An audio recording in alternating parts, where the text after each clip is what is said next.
Labor Day weekend is upon us, and what a summer it has been for American labor. The summer of strikes has affected everyone from delivery workers and Amazon workers to Hollywood writers and actors, and the Biden administration is now rolling out a proposed change that could affect millions more workers. Right now, people who make less than $35,500 a year are eligible for overtime pay if they work more than 40 hours a week. The Labor Department wants to extend the threshold for eligibility for overtime to workers who make less than $55,000 a year. That would add about 3.6 million more workers to the mix.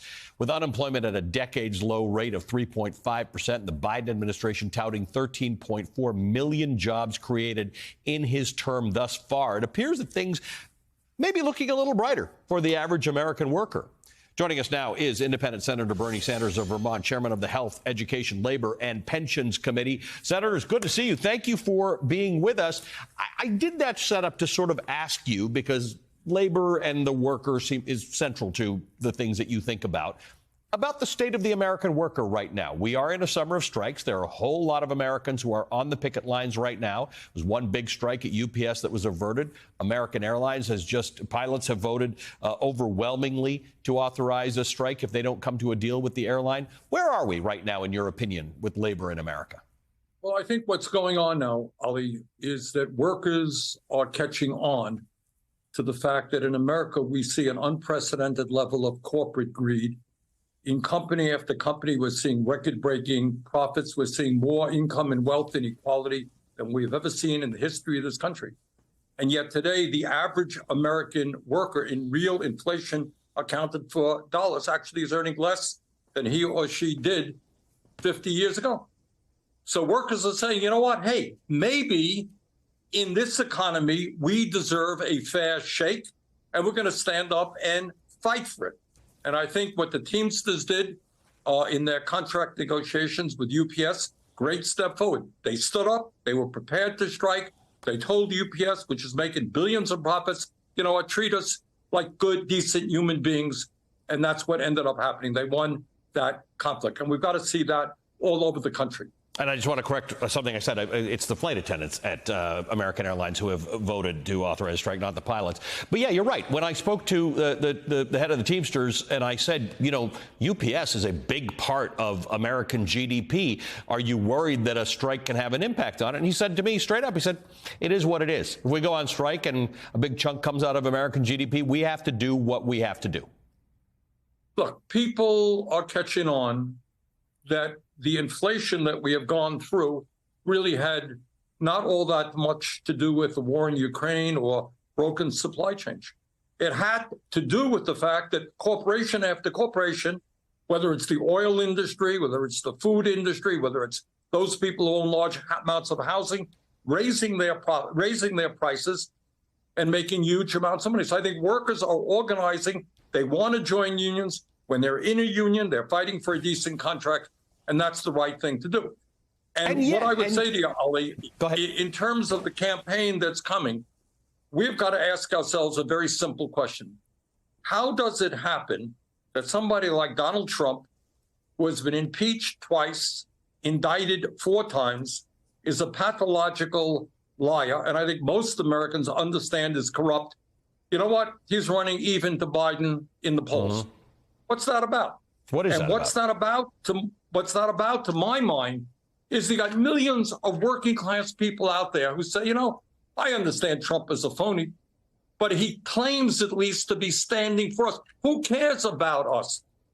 And what we have got to do, what the Democrats have got to do, is begin to engage in class politics, to understand that we've been in a class war now for decades, and the wrong class is winning. And they got to be clear in standing up for the working class of this country, raising the minimum wage, passing labor law legislation, making it easier for workers to join unions, reforming our healthcare system so that we move to a universal healthcare system, not have 85 million uninsured or underinsured, substantially lower the cost of prescription drugs, build the affordable housing that we need.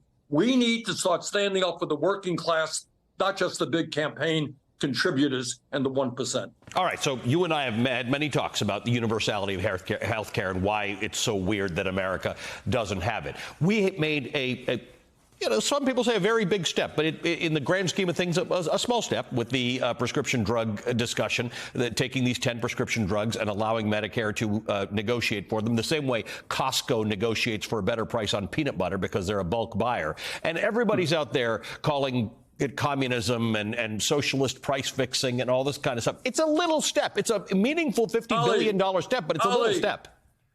It's not everybody. It's just the ruling class. It's just the pharmaceutical industry that makes tens of billions of dollars in profit every single year by charging us the highest prices in the world. It's the Chamber of Commerce. It's the big corporations. Oh, my God.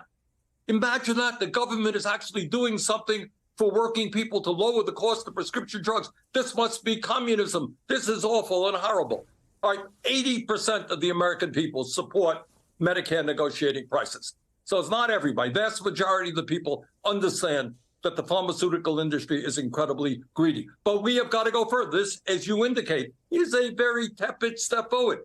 We're going to bring legislation in which does something very simple. It says, you know what? In America, we should not be paying 10 times more for the same drugs as Canada or Europeans are paying. We're going to pay the same prices. And I'm sure the industry will go crazy and put all kinds of 30-second ads on TV. But bottom line is, that's what the American people want. Healthcare is the same thing. Our healthcare system is totally broken. It should not be employer-based healthcare. We've got to do, as you and I have chatted about many times, what Canada, what other countries do. Healthcare is a human right, not a privilege. We should not be spending $13,000 for every man, woman, and child, while 85 million are uninsured or underinsured. I will say, as a guy who gets accused of being a communist a lot, how do you explain to people that what this bill is about prescription drugs is causing people who wish to sell into Medicare, which is a major distributor of drugs, to negotiate a price? To negotiate a price, not government control of the manufacture of drugs. And if you don't want to negotiate a price, guess what? Sell it on the free market outside of Medicare. That's your choice. This is such a radical idea, Ali. It's what every other major country in the world does. Everyone. It's what the Europeans do, the Canadians do. That's how radical it is.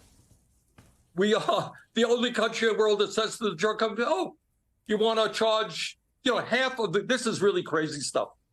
Half of the new drugs now coming onto the market, you know what their treatment is? You know how much it costs? Over $200,000. It's insane. It is absolutely insane. If people can't afford it, Medicare is going to go bankrupt, or premiums are going to go soaring. So what we have got to tell the pharmaceutical industry is, we want research, we want development, we want you to deal with cancer, Alzheimer's, diabetes, all the terrible illnesses out. But all your drugs in the world don't mean anything if people cannot afford it. The function of the pharmaceutical industry is to help cure disease, not to make billionaires even richer. Is it your sense, I've only got a minute here, is it your sense that Democrats are doing enough to tell people that they're working for them? Because I heard from you a little early in this conversation, your sense that you don't think they are. No, of course not. They're not. And that's why Trump is doing as well as he is. I don't think that the average worker out there believes with Trump, let's give more tax breaks to billionaires, or agrees with Republicans who want to cut Social Security, Medicare, Medicaid, education. They don't believe that. But they don't believe that the Democrats are standing up and fighting for them and taking on the corporate greed that exists out there right now. And that's what the Democrats should be doing. And if they do that, Biden's going to win this election in a landslide. Senator, good to see you as always. Thank you for spending some time with us tonight. Vermont Senator Bernie Sanders. We appreciate it. And that is